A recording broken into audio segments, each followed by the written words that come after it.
आज हम लोग रोजगार वित्त अंकित उत्तर प्रदेश कांस्टेबल सामान्य अध्ययन की बुक को कंप्लीट करेंगे। ये जो है आपके सभी एग्जाम में काम आ जाएगी, जैसे कि होमगार्ड, ठीक है, आपका यूपी पुलिस, एसएससी जीडी में भी काम आएगी ये क्लास, ठीक है।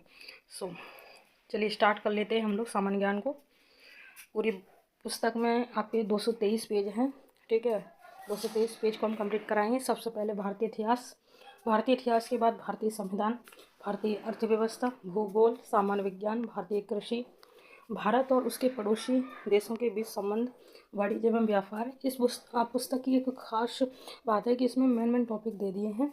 जैसे कि यहाँ पर हम आपको बता रहे हैं, जैसे ये टॉपिक से इससे एक क्वेश्चन जरूर बनेगा, ठीक है। तो ऐसे आप कवर कीजिए जिससे आपका पूरा सिलेबस कवर हो जाए। वाणिज्य एवं व्यापार, ठीक है, पुलिस एवं सामान्य प्रशासनिक व्यवस्था। अन्य जो महत्वपूर्ण टॉपिक हैं, जैसे कि यहाँ पर देखिए, भारतीय संस्कृति, जनसंख्या से हर एक एग्जाम में एक या दो क्वेश्चन जरूर बनता है।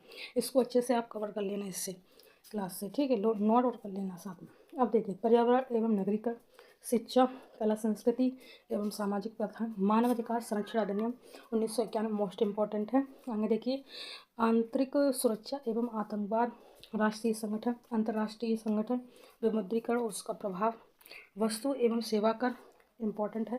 साइबर अपराध भी इम्पॉर्टेंट है दोस्तों। पुरस्कार एवं सम्मान, एक एक प्रश्न मान लीजिए इन सबसे, ठीक है। भारतीय अंतर्राष्ट्रीय पुरस्कार, राष्ट्रीय पुरस्कार, देश राजधानी एवं मुद्दा, ये भी इम्पॉर्टेंट है। पुस्तक एवं लेखक, ये भी इम्पॉर्टेंट है। महत्वपूर्ण दिनों की सूची, अनुसंधान एवं खोज, सोशल मीडिया कम्युनिकेशन, ये भी मोस्ट इम्पॉर्टेंट है। सारे टॉपिक इम्पॉर्टेंट है। चलिए स्टार्ट कर लेते हैं भारतीय इतिहास से। देखिए, प्राचीन भारत का इतिहास, प्रागैतिहासिक काल से स्टार्ट करेंगे। प्रागैतिहासिक काल को 3 भागों में बांटा जाता है, या बांटा गया है, ठीक है। पहला है पुरापाषाण काल, मध्यपाषाण काल, नवपाषाण काल, ठीक है। अब पहला जो पुरापाषाण काल है, ये सबसे बड़ा भाई है। उसके बाद मध्य वाला बीच का भाई है, और नव वाला नया छोटा नन्ना सा, ये नवपाषाण काल, ठीक है। तो प्रागैतिहासिक काल को 3 भागों में बांटा है। तो पुरापाषाण काल, ठीक है, इसकी एज आप 25 साल मान लो, मध्य वाले की 10 साल मान लो, ठीक है, छोटे वाले भाई की आप 6 साल मान लो, ठीक है। तो 25 लाख ईसा पूर्व से 10,000 ईसा पूर्व तक आपका पुरापाषाण काल चला। मध्यपाषाण काल 10,000 ईसा पूर्व से 6,000 ईसा पूर्व तक चला। नवपाषाण काल 6,000 ईसा पूर्व से 1,000 ईस्वी तक चला। आपका छोटा भाई 6 साल का भी हो सकता है, 1 साल का भी हो सकता है, ठीक है। मध्य वाले आप 10 के भी हो सकते हैं, 6 के हो सकते हैं, ठीक है। और जो 25 वाला है 10, ऐसे आपको कुछ कनेक्ट कर लेना, ठीक है। तो आई होप इतनी बात क्लियर हो। आगे देखिए, पुरापाषाण काल, इस काल को भी 3 भागों में विभक्त किया। जो आपका बड़ा भाई था पुरापाषाण काल, ठीक है, इसने शादी कर ली तो इसके 3 बच्चे हो गए। कौन कौन से? निम्न, मध्य और उच्च, ठीक है। निम्न, मध्य और उच्च नाम के 2 हो गए, ठीक है। तो निम्न, मध्य, उच्च, निम्न पुरापाषाण काल, मध्य पुरापाषाण काल, उच्च पुरापाषाण काल, ठीक है। 3 हो गए, 3 बेटे हो गए इसके, ठीक है। अब देखिए, निम्न पुरापाषाण काल है, क्या चीज़ है ये? देखिए, ये काल अधिकांशतः हिमयुग में ही बीता है। यह काल अधिकांशतः हिमयुग में बीता है, ठीक है। इस काल में कुल्हाड़ी, विदारणी और खंडक, चापर या घड़ासा का प्रयोग होता था, ठीक है, निम्न पुरापाषाण काल में। इस काल के स्थल वर्तमान पाकिस्तान के सोहन घाटी एवं तमिलनाडु में पाए गए हैं, ठीक है। अब देखिए, इसे हम अभी समझाते हैं। देखिए, जैसे कि विदारणी, खंडक, चापर, घड़ासा, कुल्हाड़ी, ये कुछ छोटी मोटी चीज़ें नहीं लग रही। और छोटी मोटी चीज़ तो पाकिस्तान यूज कर सकता है, ठीक है। तो आपको ऐसे याद रखना है कि ये जो काल है, ठीक है, कुल्हाड़ी, विदारणी, खंडक, चापर का प्रयोग होता था निम्न पुरापाषाण काल। और निम्न माने मतलब निम्न है, नीचे, निम्न माने नीचे, जैसे कि पाकिस्तान नीचे ही है, ठीक है। इस काल के स्थल वर्तमान पाकिस्तान के सोहन घाटी एवं तमिलनाडु में भी मिला है। ये भी पॉइंट आप नोट कर लेना। तमिलनाडु हमारे ही देश का राज्य है, ठीक है। लेकिन ये वाला इंपॉर्टेंट है, इतना पॉइंट याद रखना, पाकिस्तान से, ठीक है। इस समय मनुष्य गंगा और यमुना के मैदान एवं सिंधु के कछारी मैदान में नहीं बसा था। अब कहाँ से बसा हुआ, ठीक है, क्योंकि वो तो नरक में भी बसने वाले थे, ठीक है। और उससे कृषि का ज्ञान भी नहीं था, ठीक है, एकदम बेहुदा टाइप, ऐसे करके याद रखना। अब देखो, बस ये बात आपको याद नहीं, कोई बात नहीं, ये जो बात है आपको याद नहीं, कोई बात नहीं। आपको बस इतनी याद रखना है कि जो आपका पुरापाषाण काल है 3 भागों में बांटा है। पहला है निम्न पुरापाषाण काल, मध्य पाषाण काल, उच्च पाषाण काल, ठीक है। और निम्न पुरापाषाण काल क्या है? यह काल अधिकांश हिमयुग में बीता है। इस काल में कुल्हाड़ी, विदारणी, खंडक, चापर, घड़ासा का प्रयोग होता था, क्योंकि कुल्हाड़ी वगैरह ये सब बकरा वगैरह काटने के लिए दुश्मन करते हैं, ठीक है। तो इस काल के स्थल वर्तमान पाकिस्तान के सोहन घाटी एवं तमिलनाडु पाए गए। बस इतना याद रखना। अब देखिए, मध्य पुरापाषाण काल, मध्यपुरा पाषाण काल देखिए, इस काल के उपकरणों में चापर, ब्लेड, बोधक, ठीक है, ब्यूरिन, चांद्रिका, स्क्रेपर तथा छिद्रक। कुछ अजीब अजीब तरीके नई नई चीज़ें आ गई मध्य में, क्योंकि कुछ इंटेलिजेंट होता है तीसरे नंबर का भाई, इंटेलिजेंट होता है बीच, नहीं दूसरे नंबर का बीच वाला भाई बहुत ही इंटेलिजेंट होता है। तो ये सब ठीक है। इस काल में फलकों की सहायता से बेदनी, छेदनी, खुजनी जैसे उपकरण बनाए गए। ठीक है, फलकों की अधिकता के कारण मध्य पाषाण काल को फलक संस्कृति भी कहा जाता है। ठीक है, और गाना भी सुनता है फलक चल सर, फलक चल, ऐसे कुछ गाना है, चल साथ मेरे, ऐसे करके। ठीक है, तो मध्य पाषाण काल, ठीक है, बीच वाला भाई, ठीक है, फलक फलक गाना गाता है। ठीक है, और इसमें चापर, ब्रेड, बोधक, ब्यूरिन, चंद्रिका, स्क्रेपर तथा छिंद्र का प्रयोग हुआ था। अब देखिए उच्च पुरा पाषाण काल, इस काल में आधुनिक प्रारूप के मानव होमो सैपियंस का उदय हुआ। ठीक है, और जो आपका उच्च पुरा पाषाण काल था, उच्च उच्च बुद्धि का होता है, छोटा भाई उच्च बुद्धि का होता है। ठीक है, और उसको होमो भी नाम दिया है। ठीक है, ऐसे करके याद रखना। अब देखिए इस काल के मानवों की गुफा भीमबेटका से मिली है, जिनमें विभिन्न कालों की चित्रकारी देखने को मिलती है। भीमबेटका गुफा की खोज 1998 में BS वाकड़कर ने की। और देखना, जैसे कि कोई 3 भाई होते हैं तो बड़ा भाई सबसे छोटा लगता है, छोटा भाई सबसे बड़ा लगता है। तो भीम भीम मतलब वैसे भी बड़े लग रहे थे। ठीक है, और युधिष्ठिर छोटे लगते थे। ठीक है, तो ऐसे आप याद रखना है। उच्च प्राथमिक या तीसरे नंबर का है पुरा पाषाण काल। ठीक है, और इसमें इस काल में मानवों की गुफाएं भीमबेटका मिली। ठीक है, और भीमबेटका की खोज 1958 में BS वाकड़कर ने की थी। ठीक है, और जैसी पेरिगार्डियन, सुलेत्रियन, मगधालियन संस्कृति इस काल से संबंधित है। ठीक है, ये सब लोहदा नाला बेलनघाटी उत्तर प्रदेश से पशु की हड्डी से बनी मूर्ति प्राप्त हुई है। तो लोहदा नाला उत्तर प्रदेश। ठीक है, बेलन घाटी, इससे पशु की हड्डी से बनी मूर्ति इंपॉर्टेंट, इस पॉइंट को नोट करना। अब देखिए मध्य पाषाण काल, मध्य पाषाण काल क्या है? ठीक है, ये काल पुरा पाषाण काल तथा नव पाषाण काल दोनों की समृद्ध विशिष्टताओं का प्रदर्शन करता है। इस काल में पेड़ पौधे, जैसे कि मैंने आपको प्रागैतिहासिक काल को 3 भागों में बताया। ठीक है, वैसे ही बताया, उसमें ये हमारा दूसरा वाला काल है। ठीक है, मध्य पाषाण काल, इसके बाद नव पाषाण काल आएगा। ठीक है, तो ये काल देखिए, ये काल पुरा पाषाण काल तथा नव पाषाण काल दोनों का मिश्रण है। ठीक है, इस काल में पेड़ पौधे और जीव जंतुओं में परिवर्तन हुए तथा मानव के लिए नए क्षेत्रों की ओर अग्रसर होना संभव हुआ। इस काल के लोग शिकार करके, मछली पकड़कर, खाद्य वस्तुएं बटोर कर पेट भरते थे। इस काल में पत्थरों के लघु उपकरण बनाए जाते थे। इस काल को प्रक्षेप पात्र तकनीक का विकास हुआ। इस काल में प्रक्षेप पात्र तकनीक का विकास हुआ। इस तकनीक से आगे तीर कमान का विकास हुआ। ठीक है, इंपॉर्टेंट है मध्यकाल वाला। ठीक है, अब देखिए नव पाषाण काल, विश्व स्तर पर इस काल की शुरुआत 9000 ईसा पूर्व से होती है। सर्वप्रथम 1860 में HC मैक्सक्यूलर ने इस काल का प्रथम प्रशस्त उपकरण उत्तर प्रदेश की टोस नदी की घाटी से प्राप्त किया। इस सभ्यता के मुख्य केंद्र बिंदु कश्मीर, सिंध, बिहार, झारखंड, बंगाल, उत्तर प्रदेश, आंध्र प्रदेश, छत्तीसगढ़, असम आदि हैं। प्राप्त साक्ष्यों के अनुसार सिंध और बलूचिस्तान की सीमा पर स्थित कच्ची मैदान में ढोलन नदी के किनारे मेहरगढ़ नामक स्थान पर कृषि कार्य का प्रारंभ हुआ। इस काल की सभ्यता के लोगों ने अग्नि का प्रयोग प्रारंभ किया। नवपाषाण, तो अग्नि का आविष्कार किस काल में हुआ? नवपाषाण काल में। अग्नि का आविष्कार किस काल में हुआ? नवपाषाण काल में। जैसे कि आग लग जाती है,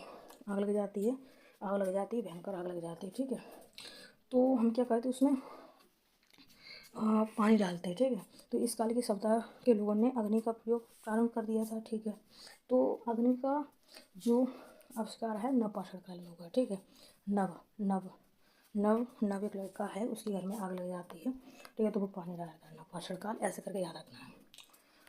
अब देखिए कुंभकारी सर्वप्रथम इसी काल में दृष्टिगोचर होती है। कुंभकारी, इस काल के लोग पौधीदार पत्थर के औजार और हथियारों का प्रयोग करते थे। किसके? नवपाषाण काल के। मध्य पाषाणिक स्थल, ठीक है, देखिए मध्य पाषाणिक जो स्थल है, राज और विशेष है। तो आदमगढ़ मध्य प्रदेश में प्रारंभिक आवास के संकेत मिले हैं। बागौर राजस्थान में प्रारंभिक पशुपालन का संकेत मिला है। सराय नाहर राय उत्तर प्रदेश में युद्ध का प्रारंभिक साक्ष्य मिला है। महदहा उत्तर प्रदेश एकल एवं युग्म समाधान मिले हैं। एकल एवं युग्म मतलब 2 सब एक साथ। ठीक है, एकल भी मिला है गढ़े हुए। ठीक है, और भीरभनपुर बंगाल, ठीक है, उपकरण में काठ का दस्ता लगाने का साक्ष्य मिला। मेहरगढ़ बलूचिस्तान कृषि के प्राचीनतम साक्ष्य मिले। चिरांद कहाँ? बिहार, सिंह से निर्मित उपकरण के साक्ष्य मिले।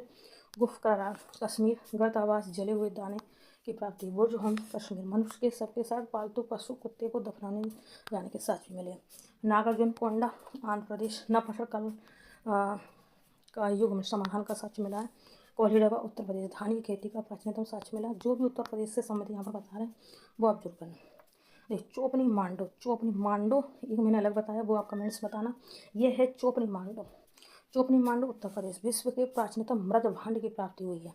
चोपनी मांडो से आप याद रखना मृद भांड, ठीक है। और ये चोपनी लिखा है, चोपनी मांडो तब उत्तर प्रदेश में। महत्वपूर्ण तथ्य देखिए, भारत में सोन घाटी और बेलन घाटी से पाषाण काल की तीनों अवस्थाओं के साक्ष्य प्राप्त हुए। बेलन घाटी को भारतीय प्रातिहासिक का टेक्स्ट बुक कहा जाता है। तो भारतीय प्रागैतिहासिक का टेक्स्ट बुक किसे कहा गया? बेलन घाटी को। ये एक फैक्ट्स वाला क्वेश्चन है, ठीक है। ये आपके home guard, UP police, SSC GD में आ जाता है। भारत में पहला हस्त कुठार 1863 से प्राप्त हुआ। यह हस्त कुठार मद्रास के पलवरम से रॉबर्ट ब्रूस फुट द्वारा खोजा गया। सर्वप्रथम अग्नि के प्रयोग का प्रमाण चीन के चाओ जी कोजियम। जैसे कि घर में आग लगती है, चाचा चाओ चाचो जल्दी आओ, खावे खो ऐसे हो जाता है। तो सर्वप्रथम अग्नि का प्रयोग सर्वप्रथम चीन में हुआ। चाचा अच्छा, जैसे ही आग लगती है तो चाचा चाचा चिल्लाते हैं, ठीक है, ऐसे करके याद रखना। नर्मदा घाटी के हथनोरा नामक स्थान से अरुण सोनकिया के मानव कंकाल मिला, ठीक है। अरुण सोनकिया को मिला मानव कंकाल, जिसकी पहचान वर्तमान में आद होम सैपियंस के रूप में की जाती है। नेयरदर्थल मानव का संबंध मध्य पूर्वापसार से था। तो नियरडर्थल, ठीक है, तो मानव का संबंध मध्य पूर्वापसार से था, ठीक है। सुंदरगढ़ मिर्जापुर उत्तर प्रदेश में। कर्नूल गुफा आंध्र प्रदेश में। जोगीमारा झारखंड में। आदमगढ़ मध्य प्रदेश में। आदमगढ़ कहाँ पर? मध्य प्रदेश में है। मध्य प्रदेश के आदमगढ़ व राजस्थान के भागों से पशुपालन के प्रारंभिक साक्ष्य प्राप्त हुए हैं, ठीक है। अब देखिए, अग्नि का प्रयोग मध्य पाषाण को पूरा प्रसार काल से अलग करता है। बुर्जहोम व गुफ करार से गर्त निवास के साक्ष्य प्राप्त हुए। दक्षिण भारत में उगाई जाने वाली पहली फसल रागी थी। दक्षिण भारत, ये वाला भारत का नक्शा है, तो इधर जो है दक्षिण भारत, यहाँ पर सबसे पहले रागी फसल हुई, ठीक है। लहुरा देव से धान की खेती का प्राचीनतम साक्ष्य मिला। धान की खेती का लहुरा देव से, ठीक है। कोलिडवा से वन एवं कृषि दोनों प्रकार के चावल का साक्ष्य मिला। चौपनी मांडो से संसार में मतलब हानि के प्राचीनतम साक्ष्य मिले। महेंद्रवाद से बूचड़ खाना, गोबर आवास के साक्ष्य प्राप्त हुए। सहायनाहर राय से हड्डी और प्रशस्त उपकरण मिले हैं, ठीक है। मानव कंकाल का सबसे बड़ा अवशेष प्रतापगढ़ उत्तर प्रदेश के सहायनाहर राय से प्राप्त हुआ। चौपनी मांडो से स्थायी जीवन के साक्ष्य प्राप्त हुए। नवपाषाण काल की प्राचीनतम बस्ती पाकिस्तान में स्थित बलूचिस्तान प्रांत के मेहरगढ़ में, यही से कृषि के प्राचीनतम साक्ष्य मिले। तो आपसे पूछ लिया क्वेश्चन में कि कृषि के प्राचीनतम साक्ष्य कहाँ से मिला है? तो पाकिस्तान मेहरगढ़ से, ठीक है। और मानव कंकाल का सबसे पहला अवशेष कहाँ से मिला? प्रतापगढ़ उत्तर प्रदेश से, ठीक है। हड़प्पा सभ्यता जानेंगे, मोस्ट इम्पोर्टेंट। देखिए, हड़प्पा सभ्यता का भौगोलिक विस्तार उत्तर में मांडा जम्मू से लेकर दक्षिण में दिमाबाद महाराष्ट्र तक तथा पश्चिम में सुतगांव डेर से लेकर पूर्व में आलमगीर मेरपुर तक, ठीक है। ये इतना नोट आप कर लेना, ये क्वेश्चन आ जाएगा अगर हड़प्पा से पूछता है तो। सर्वप्रथम चार्ल्स मेसन ने 1826 में सेदब सभ्यता का पता लगाया। चार्ल्स मेसन मतलब सेशन चल रहा है किसका? सेदब सभ्यता का पढ़ाने का सेशन चल रहा है चार्ल्स का, ठीक है। तो ऐसे याद रखना है, मेसन से सेशन कैसा? सेदब सभ्यता का सेशन चल रहा है, ठीक है, ऐसे याद रखना। तो सर्वप्रथम चार्ल्स मेसन ने 1826 में सेदब सभ्यता का पता लगाया, ठीक है। इसके बाद वर्ष 1926 में भारतीय पुरातत्व सर्वेक्षण विभाग के तत्कालीन अध्यक्ष सर जॉन मार्शल के नेतृत्व में दयाराम साहनी ने उत्खनन करके हड़प्पा का पता लगाया। 1922 में राखलदास बनर्जी और मोहनजोदड़ो की खोज की गई। राखलदास बनर्जी द्वारा मोहनजोदड़ो की खोज की गई। तो राखलदास बनर्जी ने मोहनजोदड़ो की खोज कब की? 1922 ईस्वी में, ठीक है। अब देखिए, हड़प्पा सभ्यता का काल निर्धारण, ये मोस्ट इम्पोर्टेंट है। विद्वान और निर्धारित काल जैसे कि जॉन मार्शल 3250, ठीक है, 3250 से 2750, ठीक है। ये आप कन्फ्यूजन हो जाएगी आपको, स्क्रीनशॉट ले लें आप लोग, ठीक है। चलिए, हड़प्पा कालीन 4 बड़े नगर, जैसे कि इसमें ये वाला इम्पोर्टेंट है, अर्नेस्ट मैक है, 2800 ईस्वी से 2500 ईस्वी तक है, ठीक है। हड़प्पा कालीन 4 बड़े नगर मोहनजोदड़ो है, हड़प्पा, धोलावीरा और गनवेरीवाल। सबसे ज़्यादा मोहनजोदड़ो के बारे में एक सेपरेट वीडियो, हड़प्पा के बारे में और धोलावीरा, ये 3 ज़्यादा इंपॉर्टेंट है। लेकिन हड़प्पा कालीन 4 बड़े नगर हैं, मोहनजोदड़ो, हड़प्पा, धोलावीरा और गनवेरीवाल है, ठीक है। स्वास्तिक चिन्ह हड़प्पा सभ्यता की देन है। हड़प्पा से मिली मोहरों में सर्वाधिक सिलखड़ी से निर्मित है। ठीक है, अग्निकुंड के साक्ष्य लोथल एवं कालीबंगा से। अग्निकुंड, लोथल एवं कालीबंगा, ठीक है, कालीबंगा। देखिए, अग्निकुंड के साक्ष्य कहाँ से मिला? लोथल एवं कालीबंगा। तो ये अग्निकुंड मान लो, ठीक है, इसमें हम लोग हवन सागरी सब चीज़ डाल देते हैं, ये इसमें लोथपोत हो जाती है, ठीक है। और कालीबंगा, कालीबंगा, ठीक है, काली माँ की पूजा हो रही है यहाँ पर, ठीक है, काली मैया का हवन हो रहा है, ठीक है। तो कालीबंगा, बगल में पत्नी बैठी है सरबंगा, कालीबंगा, ऐसे करके याद रखना। तो अग्निकुंड के साक्ष्य लोथल एवं कालीबंगा से प्राप्त हुए, इतनी बात जरूर याद होगी आपको। सिंधु सभ्यता के लोग तलवार से परिचित नहीं थे। तो सिंधु सभ्यता के लोग किससे परिचित नहीं थे? तलवार से परिचित नहीं थे, कि वो सीधे थे, कहाँ वो तलवारबाजी जाने, ठीक है, ऐसे। कोट दीजी से पत्थर के भड़ार्क मिला है। भड़ार्क, कोट दीज, कूट देंगे किससे?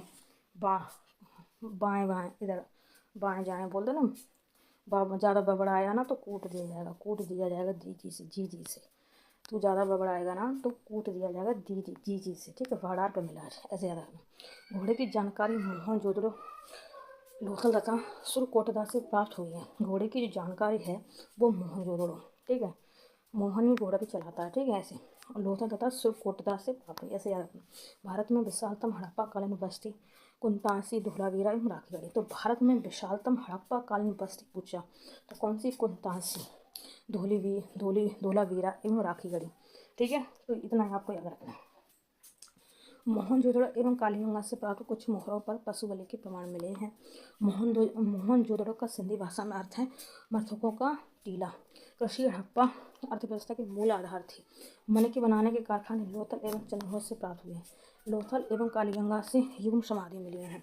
मोहनजोदड़ो से नर्तकी की कांस्य मूर्ति का साक्ष्य मिला, ठीक है। आंशिक समाधान हड़प्पा, कलश समाधान मोहनजोदड़ो, प्रतीकात्मक समाधान कालीबंगा से मिले, ठीक है। आंशिक समाधान हड़प्पा से, आंशिक, ठीक है, आंशिक। देखिए, दो भाई हैं टिन्नू मिन्नू, ठीक है, टिन्नू मिन्नू दो भाई हैं, इन लोगों में बंटवारा होता है। तो ये कह रहा है आंशिक तूने मुझे दिया, एक दूसरे में वैसे भी कहता तूने ज़्यादा लिया मैंने कम लिया। आंशिक, आंशिक तूने ज़्यादा लिया मैंने हड़प रहा है, तू हड़प रहा है हड़प्पा, ठीक है, ऐसे याद। आप देखिए कलश समाधान, कलश समाधान मोहनजोदड़ो, ठीक है। तो कलश इस प्रकार से कलश है, ठीक है। मोहन माने भगवान श्री कृष्ण, ठीक है। भगवान श्री कृष्ण की पूजा कलश लेकर बैठते हैं, जैसे कि सत्यनारायण भगवान है उनकी कलश लेकर बैठते हैं, ठीक है। ऐसे ही आप कलश समाधान आप मोहनजोदड़ो से कनेक्ट कीजिए, ठीक है। अब देखिए प्रतीकात्मक समाधान कालीबंगा, ठीक है, प्रतीकात्मक, तो प्रतीकात्मक आप काली माता, कालीबंगा से काली माता सोचिए, ठीक है। तो इनका एक प्रतीक है, प्रतीक मतलब मूर्ति, प्रतीक, ठीक है। कालीबंगा, कालीबंगा से आप याद रखिए प्रतीकात्मक कालीबंगा, ऐसे। अब देखिए राजस्थान कालीबंगा, ठीक है। हरियाणा में बनावली और राखीगढ़ी, ठीक है। हरी की बहन है बनावली और राखी, ठीक है, नहीं दो बहन है उसकी। अब देखो उत्तर प्रदेश आलमगीरपुर और हुलास। आलम है क्योंकि दिन में क्या है? हुलास है, हुलास मतलब हुलास से हुलास, ठीक है।